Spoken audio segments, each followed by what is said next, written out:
नमस्कार दोस्तों, मैं धीरेन्द्र अग्रवाल और आप देख रहे हैं अपना प्रिय यूट्यूब चैनल देवरी क्लासेस। दोस्तों, आज हम लोग क्लास 10th का हिंदी के वर्णिका से महत्वपूर्ण प्रश्नों को देखेंगे। और दोस्तों, ये प्रश्न बार बार आपकी परीक्षाओं में पूछे जाते हैं, इसलिए इस वीडियो को पूरा देखें, अंत तक देखें, क्योंकि अंत में भी जो वीडियो है अंत तक ये सारे VVI प्रश्न हैं और ऐसे ही प्रश्न आपको अपने परीक्षा में देखने को मिलेंगे। तो वीडियो को स्किप ना कीजिएगा और अंत तक देखते रहिए, जिससे आप जो हैं कि बिहार बोर्ड परीक्षा में अच्छे से अच्छे मार्क्स ला सकें। चलिए दोस्तों, ठीक है। तो सबसे पहला प्रश्न है, मंगम्मा का अपनी बहू के साथ किस बात को लेकर विवाद था। दोस्तों, तो मंगम्मा जो थी, दही वाली मंगम्मा, उनका मंगम्मा को अपने बहू के साथ पोते को लेकर विवाद था। कैसी बात है दोस्तों? तो जब एक दिन मंगम्मा की बहू अपने बेटे को पीट रही थी, तो पिटाई के कारण पोता रो रहा था। और जब मंगम्मा से रहा नहीं गया, मतलब देखी दादी है तो देखी कि ये जो बहुत पीट रही है, बहुत रो रहा है, तो रहा नहीं गया, तो उसने कह दी मंगम्मा ने अपनी बहू से कि क्यों रे राशि, इस छोटे से बच्चे को क्यों पीट रही है। तब मंगम्मा की बहू ने कहा, यह मेरा बेटा है, मैं इसे मारूँ या काटूँ, तुझे क्या। तो मंगम्मा ने कहा, मैं तेरे पति की माँ हूँ। मंगम्मा भी क्या कहती है कि मैं जो हूँ तेरी पति की माँ हूँ, तुम मुझसे ऐसे बात नहीं कर सकती हो।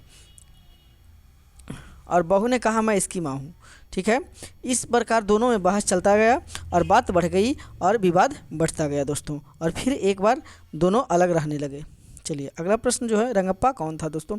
तो रंगप्पा के मंगम्मा के गांव का एक व्यक्ति था। ठीक है, रंगप्पा जो था मंगम्मा के गांव का एक जुआरी व्यक्ति, बस शराबी व्यक्ति, लफ्फू था व्यक्ति था। जब उसे पता चला कि मंगम्मा अपने बेटे से अलग रह रही है, तब वह मंगम्मा का पीछा करने लगा। दरअसल रंगप्पा मंगम्मा से शादी करना चाहता था ताकि उसका धन पाकर शराब पी सके और जुआ खेल सके। तो ये रंगप्पा कौन था? एक जुआरी और शराबी आदमी था। चलिए, बहू ने सास को मनाने के लिए कौन सा तरीका अपनाया दोस्तों। तो जब मंगम्मा की बहू को पता चला कि रंगप्पा मंगम्मा का पीछा करता है, तो उसके मन में डर बन गया कि कहीं सारा धन मंगम्मा जो है रंगप्पा को ही ना दे दे। और तब उसने अपने बेटे को माध्यम के रूप में मंगम्मा के पास भेजना शुरू कर दिया और कहा कि जा, दादी तुझे मिठाई देगी, यदि तुम मेरे पास रहोगे तो मैं तुम्हें पीटूंगी। और इस प्रकार धीरे धीरे बच्चे को ढूंढने के बहाने जो है मंगम्मा की बहू मंगम्मा के यहाँ गई और जाने लगी, और बात फिर धीरे धीरे होने लगी और सब मिलकर जुलकर रहने लगे। चलिए दोस्तों, मंगम्मा का चरित्र चित्रण करें। तो मंगम्मा दही वाली मंगम्मा की प्रमुख पात्र है दोस्तों।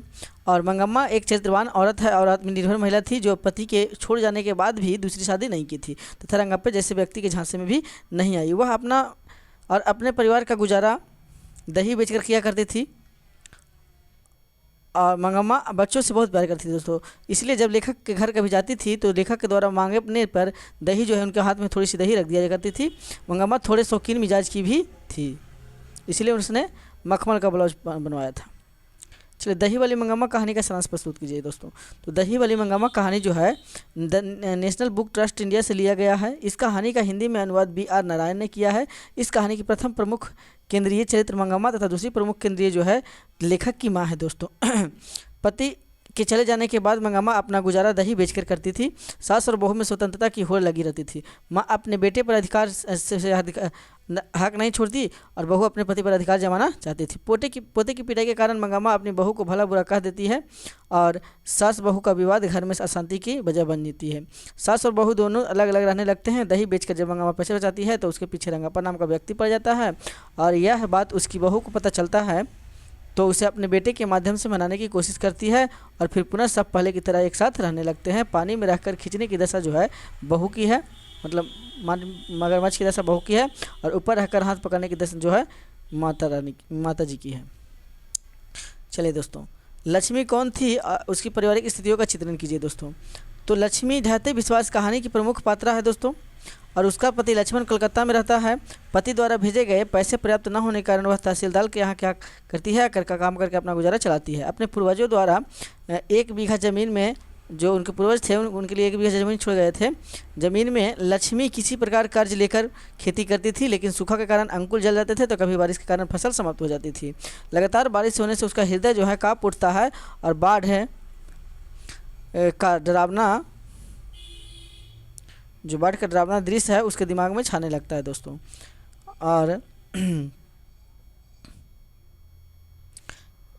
चलिए दोस्तों, अगला प्रश्न है, कहानी के आधार पर प्रमाणित करें कि उड़ीसा का जनजीवन बाढ़ और सूखा से काफ़ी प्रभावित रहा है। कहानी के आधार पर कहा दोस्तों, तो देखिए उड़ीसा एक ऐसा राज्य है जहाँ प्रायः बाढ़ और सूखा का प्रकोप लोगों को झेलना पड़ता है। प्रस्तुत कहानी बाढ़ और सूखा का सजीवात्मक चित्र प्रस्तुत करता है। देवी नदी के तट पर बसा एक गांव जहां कुछ दिन पहले सूखे के कारण खेत में लगी फसलें जल गई थी और अब लगातार बारिश हो रही है दोस्तों। लोग परेशान हो गए और सोचने लगे कहीं बाढ़ ना आ जाए। लोग बाढ़ के भय से बांध को मजबूत करने में लग जाते हैं। पूरा गांव में पानी फैल जाता है और अपनी जान बचाने के लिए लोग ऊंचे टीले की ओर भागने लगते हैं और सब कुछ बहा कर ले जाती है। फिर बाढ़ समाप्त हो जाता है, लेकिन उसका प्रभाव आज भी देखने को मिलता है। चलिए गुणनिधि का संक्षिप्त परिचय दें तो गुणनिधि गांव का एक लड़का था जो कटक शहर में पढ़ता था दोस्तों। वह साहसी एवं सामाजिक दायित्वों का निर्वहन करने वाला लड़का था। जब गांव आता है तो बाढ़ को रोकने के लिए वह स्वच्छता सेवा दल का गठन करता है और बांध को मजबूत करने में जुट जाता है। वह पढ़ाई करने के बाद भी सूट पैंट उतार कर कच्छे पहन कर रात दिन बांध को बनाने में जुटा रहता है दोस्तों और लोगों को साहस बढ़ाता रहता है और कहता है मैं है निठल्लों के लिए जगह भी तो दुनिया में नहीं है। जब लक्ष्मी पूछती है तो अगला प्रश्न है दोस्तों, माँ मंगू को अस्पताल में भर्ती क्यों नहीं कराना चाहती थी? तो दोस्तों ध्यान दीजिएगा, माँ अस्पताल को गौशाला की उपमा देती थी। माँ कहती थी कि अस्पताल नहीं गौशाला है। जिस प्रकार गौशाला में लोगों को रखा जाता है उसी प्रकार यहाँ रखा जाता है।